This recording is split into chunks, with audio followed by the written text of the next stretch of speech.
For that, climate change protesters have clashed with police as they try to shut down the Kingsnorth power station in Kent. There were several violent skirmishes as the demonstrators tried to make their way towards the plant.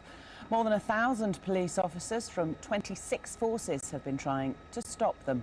Sky's Catherine Jacob is there for us this afternoon. Hi Catherine, what's happening at the moment? Hello there. Well, as there has been all week, there is a huge police operation going on here at Kingsnorth Power Station because at the moment the main march has reached the power station. It did so peacefully, heading down from the camp where they've been all week. However, there have been some nasty scenes actually with some of the protesters who were part of what they call an affinity group or a breakout group and managed to escape from the main march and head off through fields to try to reach the power station to try to avoid police.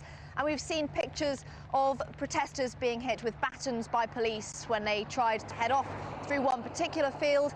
Some arrests in that case were made. Now, I understand the latest is that one protester did actually manage to scale both the perimeter fence and also the next electrified fence, which the company behind Kingsnorth, E.ON, have put in place to try to prevent any of the protesters reaching the coal-fired power station today.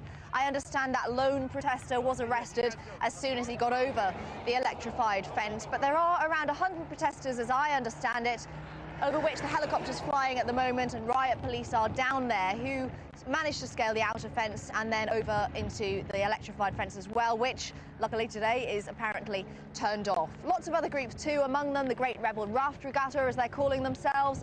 They were protesters who wanted to get onto the Medway and sail down to the jetty where Kingsnorth has its coal delivered. The police announced yesterday that this was to be announced as illegal by the harbour master, and for that reason today some of those, we understand, have been arrested too and collected by police. I should also say that actually not many of them did manage to get onto the river at all. However, as I said, the main march of around 1,000 people, we reckon, though we haven't got true figures yet, are down at the moment at the power station, and they're here for the culmination of their week of protest. They want to say to E.ON, they say, and they want to say to the government that they don't want a new coal-fired power station here in Kent, and they don't want that in order to be the floodgates to open, if you like, if that power station does go ahead. Policing very, very tight here indeed, likely to continue throughout the day. Catherine Jacob, thanks very much.